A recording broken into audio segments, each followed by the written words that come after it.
Praise the Lord. 1 രാജാക്കന്മാരുടെ പുസ്തകം 11-ാം അധ്യായം 1 മുതൽ 43 വരെയുള്ള തിരുവചനങ്ങൾ. ശലോമോൻ രാജാവ് ഫറവോന്റെ മകളെ കൂടാതെ മോബാബിയർ, അമ്മോനിയർ, ഏദോമിയർ, സീദോന്യർ, ഹിത്യർ എന്നിങ്ങനെ അന്യജാതിക്കാരത്തികളായ അനേക സ്ത്രീകളെയും സ്നേഹിച്ചു.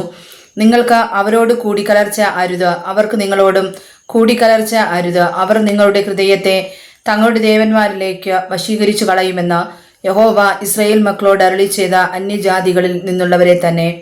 അവരോട് ശലോമോൻ സ്നേഹത്താൽ പറ്റിച്ചേർന്നിരുന്നു. അവന് 700 കുലീന പത്നികളും 300 വെപ്പാട്ടികളും ഉണ്ടായിരുന്നു. അവന്റെ ഭാര്യമാർ അവന്റെ ഹൃദയത്തെ വശീകരിച്ചു കളഞ്ഞു. എങ്ങനെയെന്നാൽ ശലോമോൻ വയോധികനായപ്പോൾ ഭാര്യമാർ അവന്റെ ഹൃദയത്തെ അന്യദേവന്മാരിലേക്ക് വശീകരിച്ചു. അവന്റെ ഹൃദയം അവന്റെ അപ്പനായ ദാവീദിന്റെ ഹൃദയം പോലെ തന്റെ ദൈവമായ യഹോവയെങ്കിൽ ഏകാഗ്രമായിരുന്നില്ല. ശലോമോൻ സീദോന്യ ദേവിയായ അസ്തോരത്തിനെയും അമ്മോന്യരുടെ മ്ലേച്ഛ വിഗ്രഹമായ മിൽക്കോമിനെയും ചെന്ന് സേവിച്ചു. തന്റെ അപ്പനായ ദാവീദിനെ പോലെ യഹോവയെ പൂർണ്ണമായി അനുസരിക്കാതെ ശലോമോൻ യഹോവയ്ക്ക് അനിഷ്ടമായുള്ളത് ചെയ്തു. അന്ന് ശലോമോൻ യെരൂശലേമിന് എതിരെയുള്ള മലയിൽ മോബാബ്യരുടെ മ്ലേച്ഛ വിഗ്രഹമായ കേമോഷിനും അമ്മോന്യരുടെ മ്ലേച്ഛ വിഗ്രഹമായ മേലക്കിനും ഓരോ പൂജാഗിരി പണിതു. തങ്ങളുടെ ദേവന്മാർക്ക് ധൂപം കാട്ടിയും ബലി കഴിച്ചും പോന്ന അന്യജാതിക്കാരത്തികളായ സകല ഭാര്യമാർക്കും വേണ്ടി അവൻ അങ്ങനെ ചെയ്തു. തനിക്ക് 2 പ്രാവശ്യം പ്രത്യക്ഷനാകുകയും അന്യദേവന്മാരെ ചെന്ന് സേവിക്കരുതെന്ന കാര്യത്തെക്കുറിച്ച് തന്നോട് കൽപ്പിക്കുകയും ചെയ്തിരുന്ന ഇസ്രായേലിന്റെ ദൈവമായ യഹോവയെ വിട്ട് ശലോമോൻ തന്റെ ഹൃദയം തിരിക്കുകയും യഹോവ കൽപ്പിച്ചത് പ്രമാണിക്കാതെ ഇരിക്കുകയും ചെയ്യുക കൊണ്ട് യഹോവ അവനോട് കോപിച്ചു. യഹോവ ശലോമോനോട് അരുളി ചെയ്തതെന്തെന്നാൽ, എന്റെ നിയമവും ഞാൻ നിന്നോട് കൽപ്പിച്ച കൽപ്പനകളും നീ പ്രമാണിച്ചില്ല എന്നുള്ള സംഗതി നിന്റെ പേരിൽ ഇരിക്കൊണ്ട് ഞാൻ രാജ്യത്വം നിങ്ങളിൽ നിന്ന് നിശ്ചയമായി പറിച്ച് നിന്റെ ദാസന് കൊടുക്കും. എങ്കിലും നിന്റെ അപ്പനായ ദാവീദിൻ നിമിത്തം ഞാൻ നിന്റെ ജീവകാലത്ത് അത് ചെയ്യുകയില്ല.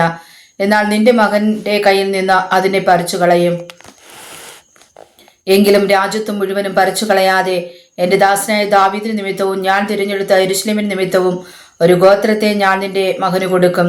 യഹോവ ഏദോമ്യനായ ഹദദ് എന്ന പ്രതിയോഗിയെ ശലോമോന്റെ നേരെ എഴുന്നേൽപ്പിച്ചു. അവൻ ഏദോം രാജസന്തതിയിലുള്ളവനായിരുന്നു.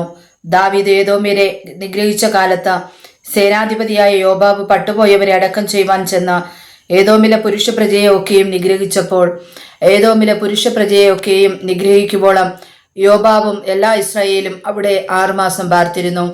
ഹദദ് എന്നവൻ തന്റെ അപ്പന്റെ ഭൃത്യന്മാരിൽ ചില ഏദോമ്യരുമായി മിസ്രൈമിലേക്ക് ഓടിപ്പോയി. ഹദദ് അന്ന് പൈതലായിരുന്നു. അവൻ മിദ്യാനിൽ നിന്ന് പുറപ്പെട്ടു പാരാനിലെത്തി. പാരാനിൽ നിന്ന് ആളുകളെയും കൂട്ടിക്കൊണ്ട് മിസ്രൈം രാജാവായ ഫറവോന്റെ അടുക്കൽ ചെന്നു. അവൻ അന്ന് ഒരു വീട് കൊടുത്തു, ആഹാരം കൽപ്പിച്ച് ഒരു ദേശവും കൊടുത്തു. ഫറവോന് ഹദദിനോട് വളരെ ഇഷ്ടം തോന്നി. അതുകൊണ്ട് അവൻ തന്റെ ഭാര്യയായ തക്പെനോസ് രാജ്ഞിയുടെ സഹോദരിയെ അവന് ഭാര്യയായി കൊടുത്തു. തക്പെനേസിന്റെ സഹോദരി അവന് ഗനൂബത്ത് എന്നൊരു മകനെ പ്രസവിച്ചു. അവനെ തക്പെനേസ് മുലകുടി മാറ്റി ഫറവോന്റെ അരമനയിൽ വളർത്തി. അങ്ങനെ ഗനൂബത്ത് ഫറവോന്റെ അരമനയിൽ ഫറവോന്റെ പുത്രന്മാരോടുകൂടെ ആയിരുന്നു. ദാവീദ് തന്റെ പിതാക്കന്മാരെ പോലെ നിദ്ര പ്രാപിച്ചു എന്നും സേനാധിപതിയായ യോബാബും മരിച്ചു എന്നും ഹദദ് മിസ്രൈമിൽ കേട്ടിട്ട് ഫറവോനോട്, ഞാൻ എൻ്റെ ദേശത്തേക്ക് യാത്രയാകേണ്ടതിന് എന്നെ അയക്കണമെന്ന് പറഞ്ഞു. ഫറവോൻ അവനോട്, നീ സ്വദേശത്തേക്ക് പോകുവാൻ താല്പര്യപ്പെടേണ്ടതിന് എൻ്റെ അടുക്കൽ നിനക്ക് എന്ത് കുറവുള്ളൂ എന്ന് ചോദിച്ചു. അതിന് അവനൊന്നും ഉണ്ടായിട്ടല്ല, എങ്കിലും എന്നെ ഒന്ന് അയക്കണമെന്ന് പറഞ്ഞു. ദൈവം അവന്റെ നേരെ എല്യാദാവിന്റെ മകനായ രേസോൻ എന്ന മറ്റൊരു പ്രതിയോഗിയെയും എഴുന്നേൽപ്പിച്ചു. അവൻ സോബാ രാജാവായ ഹദദേസർ എന്ന തന്റെ യജമാനനെ വിട്ട് ഓടിപ്പോയിരുന്നു. ദാവീദ് സോബാക്കാരെ നിഗ്രഹിച്ചപ്പോൾ അവൻ തനിക്ക് ആളുകളെ ശേഖരിച്ച് അവരുടെ കൂട്ടത്തിന് നായകനായി തീർന്നു. അവർ ദമ്മേശെക്കിൽ ചെന്ന് അവിടെ പാർത്തു, ദമ്മേശെക്കിൽ വാണു. ഹദദ് ചെയ്ത ദോഷം കൂടാതെ ഇവനും ശലോമോന്റെ കാലത്തൊക്കെയും ഇസ്രായേലിന് പ്രതിയോഗിയായിരുന്നു. അവൻ ഇസ്രായേലിനെ വെറുത്ത് അരാമിൽ രാജാവായി വാണു. സെരേദയിൽ നിന്നുള്ള എഫ്രൈമിനായ നെബാത്തിന്റെ മകന് യൊരോബയാം എന്ന ശലോമോന്റെ ദാസനും രാജാവിനോട് മത്സരിച്ചു. അവന്റെ അമ്മ സെരൂയ എന്നു പേരുള്ള ഒരു വിധവയായിരുന്നു. അവൻ രാജാവിനോട് മത്സരിപ്പാനുള്ള കാരണം എന്തെന്നാൽ ശലോമോൻ മില്ലോ പണിതു തന്റെ അപ്പനായ ദാവീദിന്റെ നഗരത്തിന്റെ അറ്റകുറ്റം തീർത്തു. എന്നാൽ യൊരോബയാം ബഹുപ്രാപ്തിയുള്ള പുരുഷനായിരുന്നു. ഈ യൗവനക്കാരൻ പരിശ്രമശീലൻ എന്ന് കണ്ടിട്ട് ശലോമോൻ യോസെഫ് ഗൃഹത്തിന്റെ കാര്യാദികളൊക്കെയും അവന്റെ വിചാരണയിൽ ഏൽപ്പിച്ചു. ആ കാലത്ത് ഒരിക്കൽ യൊരോബെയാം യെരൂശലേമിൽ നിന്ന് വരുമ്പോൾ ശീലോന്യനായ അഹിയ പ്രവാചകൻ വഴിയിൽ വെച്ച് അവനെ കണ്ടു. അവൻ ഒരു പുതിയ അങ്കി ധരിച്ചിരുന്നു. രണ്ടുപേരും വയലിൽ തനിച്ചായിരുന്നു. അഹിയാവ് താൻ ധരിച്ചിരുന്ന പുതിയ അങ്കി പിടിച്ച് 12 ഖണ്ഡമായി കീറി. യൊരോബെയാമിനോട് പറഞ്ഞതെന്തെന്നാൽ, 10 ഖണ്ഡം നീ എടുത്തുകൊള്ളുക. ഇസ്രായേലിന്റെ ദൈവമായ യഹോവ ഇപ്രകാരം അരുളി ചെയ്യുന്നു, ഇതാ ഞാൻ രാജത്വം ശലോമോന്റെ കയ്യിൽ നിന്ന് പറിച്ചു കീറി 10 ഗോത്രം നിനക്ക് തരുന്നു. എന്നാൽ എൻ്റെ ദാസനായ ദാവീദിന് നിമിത്തവും ഞാൻ എല്ലാ ഇസ്രായേലിൽ ഗോത്രങ്ങളിൽ നിന്നും തിരഞ്ഞെടുത്ത യെരൂശലേം നഗര നിമിത്തവും 1 ഗോത്രം അവനിരിക്കും. അവർ എന്നെ ഉപേക്ഷിച്ചു ശീദോന്യ ദേവിയായ അസ്തോരത്തിനെയും മോവാബ്യ ദേവനായ കെമോഷിനെയും അമ്മോന്യ ദേവനായ മിൽക്കോമിനെയും നമസ്കരിക്കുകയും അവന്റെ അപ്പനായ ദാവീദ് എന്ന പോലെ എനിക്ക് പ്രസാദമായുള്ളത് ചെയ്യുവാനും എൻ്റെ ചട്ടങ്ങളും വിധികളും പ്രമാണിപ്പാനും അവർ എൻ്റെ വഴികളിൽ നടക്കാതെ ഇരിക്കുകയും ചെയ്തതുകൊണ്ട് തന്നെ. എന്നാൽ രാജ്യത്വം മുഴുവനും ഞാൻ അവൻ്റെ കയ്യിൽ നിന്ന് എടുക്കുകയില്ല. ഞാൻ തിരഞ്ഞെടുത്തവനും എൻ്റെ കൽപ്പനകളെയും ചട്ടങ്ങളെയും പ്രമാണിച്ചവനുമായ എൻ്റെ ദാസൻ ദാവീദ് നിമിത്തം ഞാൻ അവനെ അവൻ്റെ ജീവകാലത്തൊക്കെയും പ്രഭുവായി വെച്ചേക്കും. എങ്കിലും അവൻ്റെ മകൻ്റെ കയ്യിൽ നിന്ന് ഞാൻ രാജ്യത്വം എടുത്ത് നിനക്ക് തരും.